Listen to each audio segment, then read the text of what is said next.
নমস্কার সুপ্রিয় দর্শকগণ, প্রত্যেককে জানাই অনেক অনেক স্বাগত উপাসনা ইউটিউব চ্যানেলের নতুন একটি পর্বে। আশা করি পরমেশ্বরের কৃপায় আপনারা সকলে অনেক ভালো রয়েছেন এবং সুস্থ আছেন। আজকের এই বিশেষ পর্বটিতে আপনাদের জানাবো 2025 সালের মে মাসের 21 তারিখ যে সমস্ত মানুষের নামের প্রথম অক্ষর ইংরাজির এস কিংবা বাংলার দন্তস্ব বা তারবস্য দিয়ে শুরু, তাদের এই দিনটি কেমন যাবে, রাশিতেই বা কী রূপ পরিবর্তন আসবে, ভাগ্য তাদের সাথে কী রূপ খেলা খেলবে, কী কী পজিটিভ এবং কী কী নেগেটিভ দিক রয়েছে। সুতরাং অনুরোধ রইল ভিডিওটি সম্পূর্ণ দেখুন এবং তারপর যদি এই বিষয়ে কোনো মন্তব্য থাকে তাহলে তা অবশ্যই নিচের কমেন্ট বক্সে জানাবেন এবং আপনার শুভ নামটি জানাতে ভুলবেন না।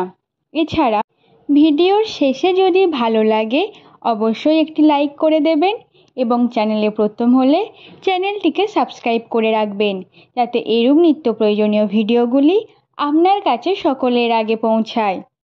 তাহলে চলুন বন্ধুরা, ভিডিওটির মূল পর্বে আসা যাক। আপনারা হয়তো চাণক্যের কথা শুনে থাকবেন। তার বলা প্রতিটা ভবিষ্যৎবাণী প্রায়শই মিলে গেছে। সেই দিক থেকে বলতে গেলে যে সমস্ত মানুষের নামে প্রথম অক্ষর ইংরাজির এস দিয়ে শুরু, তাদের 2025 সালের প্রথম থেকে বিভিন্ন রকম সমস্যার সম্মুখীন হতে হয়েছে। তাদের এই সমস্যা খুব তাড়াতাড়ি কাটতে চলেছে। 21 তারিখের পর থেকে বিভিন্ন দিক থেকে পজিটিভ দিক আপনারা লক্ষ্য করে থাকবেন।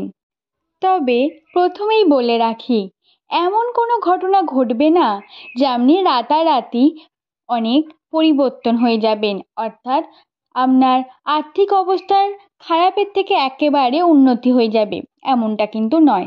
তবে এটা বলে রাখতে পারি, আপনি বিভিন্ন দিক থেকে মোটিভেশন পাবেন।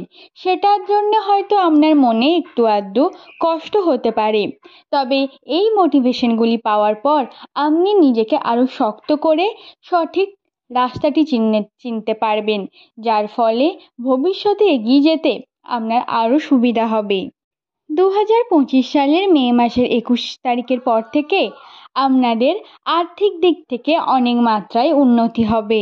তবে রাশিতে একটি সমস্যা রয়েছে, সেটিকে পার করার জন্য আপনাদের কঠোর পরিশ্রম করতে হবে। অনেক সময়ই আপনাদের এই বাধাগুলি রয়েছে যে কর্মে অলসতা, কর্ম থেকে বিমুখ।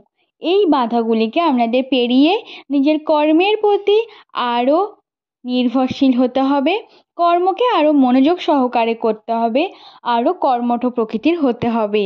যদি আপনি এই সমস্ত খারাপ বিষয়গুলিকে লড়ে পেরিয়ে যেতে পারেন তাহলে কিন্তু আপনার উন্নতি চরম সীমায় পৌঁছাবে, কারণ আপনাদের রাশিতে এরকম একটি শুভ যোগ রয়েছে। আসলে আপনাদের যে দুটি গ্রহ বৃহস্পতি এবং শুক্র, তাদের প্রভাব আপনাদের গ্রহে অত্যন্ত শুভ যোগে রয়েছে। তাই তার প্রভাব আপনাদের জীবনে পড়ার জন্য আর্থিক দিক থেকে প্রবল পরিমাণে উন্নতির সম্ভাবনা রয়েছে। এতে যদি আপনি সঠিক মাত্রায় কর্ম করতে পারেন তাহলে আপনার জন্য পজিটিভ, আর যদি কর্ম না করতে পারেন তাহলে এটি কিন্তু আপনার জন্য অত্যন্ত নেগেটিভ হবে। এছাড়া যে সকল এস নামক ব্যক্তিরা বিভিন্ন দিক থেকে বারবার সমালোচনার সম্মুখীন হয়েছেন, বিভিন্ন দিক থেকে ভেঙে পড়েছেন, বিভিন্ন দিক থেকে সম্মানহানি হয়েছে, তাদের জন্য বলে রাখি, তাদের কিন্তু কথার মাধ্যমে নয়, কর্মের মাধ্যমে উন্নতি হওয়ার সম্ভাবনা দ্বিগুণ পরিমাণে রয়েছে।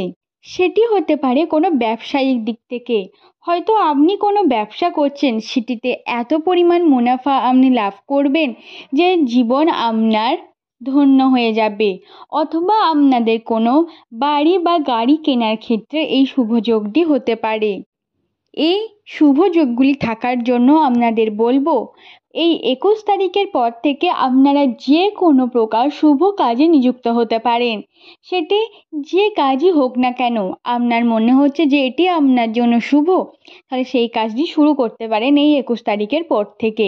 এটি আপনার জন্য অত্যন্ত ভালো হবে ভবিষ্যতের ক্ষেত্রে। এছাড়া বন্ধুরা, যে বিষয়টি জানাবো, যে সমস্ত এস নামক ব্যক্তিরা চাকরির জন্য চেষ্টা করছেন কিন্তু চাকরি পেয়ে উঠতে পারছেন না, তাদের জন্য বলি, আপনাদের কাছে বর্তমানে বেসরকারি দিক থেকে বিভিন্ন রকম চাকরির সুবিধা আসবে। এটিকে আপনাদের একটু লক্ষ্য রাখতে হবে। এবং যে সমস্ত ব্যক্তি চাকরির ক্ষেত্রে পদোন্নতি করতে চাইছেন, আর্থিক দিক থেকে উন্নতি করতে চাইছেন, কিন্তু কখনোই পদোন্নতি করার সম্ভাবনা আসছে না, বা আসলেও আপনি সেটিকে বুঝতে পারছেন না, তাদের জন্য বলি, আপনাদের ক্ষেত্রে কিন্তু বর্তমানে যেহেতু বৃহস্পতি আর শুক্র স্ট্রংয়ে রয়েছে, তাই যে কোনো কার্য বসের সামনে আপনাদের একটু ভালোভাবে করতে হবে। বস যেন আপনাদের কাজের প্রতি খুশি হয় সেই দিকে লক্ষ্য রাখতে হবে, সেই অনুযায়ী কর্ম করতে হবে, তাহলেই কিন্তু আপনাদের পদোন্নতি হওয়ার সম্ভাবনা রয়েছে। এবং এই সময় আপনাদের বিভিন্ন রকম নতুন দিক থেকেও কর্মের সুযোগ আসবে, তাই আপনারা চাইলে সেই সমস্ত নতুন রাস্তায় অগ্রসর হতে পারেন। তবে একটি কথা বলবো, কোনো রকম চুক্তি বা কোনো রকম সিদ্ধান্ত নেওয়ার আগে ভেবে চিন্তে সঠিকভাবে বসে এই একটি সিদ্ধান্ত নেবেন, কারণ আপনার একটি সিদ্ধান্ত আপনার পুরো জীবনকে বদলে দিতে পারে। আর একটি জিনিস বলে রাখি, যেটি হলো সম্পর্কের দিক থেকে এই সময় আপনাদের প্রিয় মানুষের সাথে একটু দূরত্ব সৃষ্টি হতে পারে। সেটি হয়তো আপনি চাইছেন তার সঙ্গে কথা বলতে, কিন্তু সম্ভব হয়ে উঠছে না। ছোটোখাটো বিষয় নিয়ে মনোমালিন্য হয়েই চলেছে, ঝগড়াঝাটি হয়ে চলেছে। তাহলে বলে রাখি, এই সময় আপনাকে একটু নিজেকে স্ট্রং করতে হবে, যাতে আপনি কোনো দিক থেকে তাকে হার্ট না করে ফেলেন, কোনো দিক থেকে যেন তাকে কষ্ট না দিয়ে ফেলেন। আসলে আপনাদের প্রিয় মানুষটি এই সময় আপনার কাছ থেকে একটু ভরসা চাইবে, এমনটি আপনাদের গ্রহে রয়েছে। তাই এই সময় তাদেরকে একটু ভরসা দেবেন, তাদের সঙ্গে নিজেকে মিলিয়ে গুছিয়ে রাখবেন, তাহলে দেখবেন এই ছোটোখাটো মনোমালিন্যগুলি থেকে আপনারা দূরে থাকবেন এবং সম্পর্ক খুব ভালোভাবে এগোবে। তবে পারিবারিক সম্পর্কের দিক থেকে আপনার উন্নতির রয়েছে। এই সময় আপনাদের পরিবারের সমস্ত সদস্যদের সাথে এতটাই ভালো বন্ডিং তৈরি হবে যে আপনাদের কারোর সাথেই আর কোনো রকম ঝামেলা হবে না, এবং এত ভালো বন্ডিং তৈরি হবে যে আপনারা চাইবেন কোথাও ছোটোখাটো ট্যুরে যাওয়ার। হ্যাঁ বন্ধুরা, এই দিক থেকেও একটা কথা বলে রাখি, এই 21 তারিখের পর থেকে আপনাদের বিভিন্ন রকম বেড়াতে যাওয়ার সুযোগ আসবে, এবং ফ্যামিলি নিয়ে আপনারা এটি বেড়াতে যেতে পারবেন। এবং এরকম সুযোগ এলে কখনোই সেটিকে হাতছাড়া করবেন না, এরকম সুযোগ খুব কমই আসে। এই আনন্দ যতটা পারবেন এখন লুটিয়ে নিন। আশা করি আমার প্রতিটি কথা আপনারা বুঝতে পেরেছেন। 21 তারিখের পর থেকে যে সমস্ত শুভ কাজগুলি আপনাদের সাথে ঘটবে তা নিয়ে আলোচনা করলাম। আজ এই পর্যন্তই, আবার দেখা হবে নতুন কোনো ভিডিও নিয়ে। ততক্ষণ ভালো থাকবেন, সকলকে ভালো রাখবেন, পরিবারের সকলকে ভালো রাখবেন। নমস্কার।